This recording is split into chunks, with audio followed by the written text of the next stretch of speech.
که چېرته په پیسو کې د آیت مبارکه کېښودلی شي، الله پاک به دومره برکت په دې پیسو کې واچوي. که دا سړی ته روزانه 1 لک لګوي نو دا به کمیږي نه. فرمایي چې یو سړی د خوراک په څیزونو کې د آیت دا کیدي، یو څیز کې دا روټۍ دي، د هغې لاندې د آیت مبارکه دا کیدي.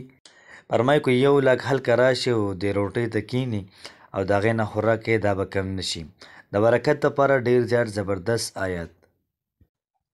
بسم الله الرحمن الرحیم. السلام علیکم ورحمت الله وبرکاته. امید در به کوم چې تاسو ټول به ټیک ټاک کوي. الله پاک هم خوشحاله آباد ساته. نن چې کومه زموږ وظیفه ده، دا وظیفه د برکت دپاره ده. په پیسو کې به برکت څنګه پیدا کوو؟ دغه رنګې په خوراک کې، په غله کې به برکت څنګه پیدا کوو؟ زمونږ داسې وروڼه دي چې هغوی ډېرې څنهاګانې الي او پته یې پکې لګي نه چې د تنها په کم طرف دا لاړله، اړو پته یې مو نه لګي چې څنګه چلو شو.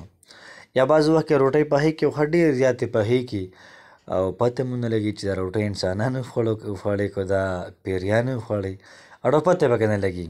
نو مطلب دا شو چې د څیزونو نه برکت دا اوچت شوی دی. نو چې کله موږ دا وظیفه کوو نو انشاءالله العزیز الله پاک به زموږ په ټولو څیزونو کې دا برکتونه او دغه رنګې رحمتونه را نازل کړي.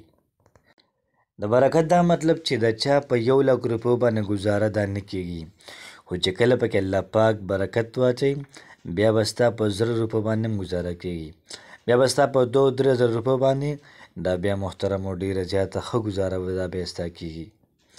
نو برکت دا ډېر زیات ناشنا څیز دی. الله پاک دې زموږ او ستاسو په مالونو کې، زموږ او ستاسو په خوراکونو کې، دغه رنګې زموږ او ستاسو په ژوند کې، مال حال کې دغه رنګې برکتونه دا را نازل کړي. نن چې کومه زموږ وظیفه ده دا د برکت د حوالې سره ده او دا وظیفه د پیغمبر علیه صلات وسلام یو حدیث مبارکه دی. انشاءالله العزیز د هغې په رڼا کې دا وظیفه تاسو ته پیش کولی شي. د پیغمبر علیه صلات وسلام نه روایت دی، فرمایي چې یو سړی د غنمو 25 دانې راوالي. 25 یو سړی د غنمو 25 دانې دا راوالي او په هره دانه باندې دا یو آیت مبارکه د سورة الفتح کم چې آخري آیت دی نو دا پې یو پیره ووایي. په وی دانه باندې یو پیره ووایي، په بلې دانه به یو پیره ووایي، په بلې دانه باندې به یو پیره ووایي. دغه رنګې 25 دانې دي نو 25 پیرې سورة الفتح دا کم آخري آیت دی محمد رسول الله دا شروع کیږي. نو چې په هر دانې باندې د آیت مبارکه یو پیره وویلی شي نو د هغې نه بعد دا ټولې دانې په دې باندې دم کړی شي او بیا یو کپړه راوالي او په دې کپړه کې دا دانې واچوي. کوئی چېرته خوراک یا روټۍ د بار ته وباسي نو د هغې نه د لاندې دا کیدي. نو فرمایي که 1 لک هلکه راشي د دې روټو نه روټۍ خوري نو انشاءالله العزیز دا روټۍ دا به کمې نه شي. د دومره د برکت والا، دومره د عزت والا، دومره ډېر زیات ناشنا آیت دی. د پیسو دپاره، د مال دپاره، دولت دپاره، د کم څیز دپاره هم ته کې انشاءالله العزیز الله پاک پکې ډېر زیات خیر او برکت در اچوي. که ته مثال په طور د پیسو دپاره کې په دقه طریقې باندې دغه ته وکړه او بیا په خپلو پیسو کې دقه دا کېده انشاءالله العزیز الله پاک به درله دومره مال حال درکړي چې ته به ورته حیران چې د دومره پیسې د کم طرفه راغلي دي. نو راځئ چې ځو د وظیفې طرف ته. نو د وظیفې ترتیب به دا وي چې دا وظیفه موږ په چاراندام کې کوو. موږ کله چاراندام وکړو نو د هغې نه بعد به دا وظیفه کوو. نو انشاءالله العزیز الله پاک پکې ډېر زیات خیر او برکت دا راواچوي. نو وظیفه داسې ده چې موږ به لومبی د غنمو 25 دانې راوالو، 25 دانې به راوالو، دا موږ کیدو. د هغې نه به یوه دانه راوالو او بیلې به کیدو.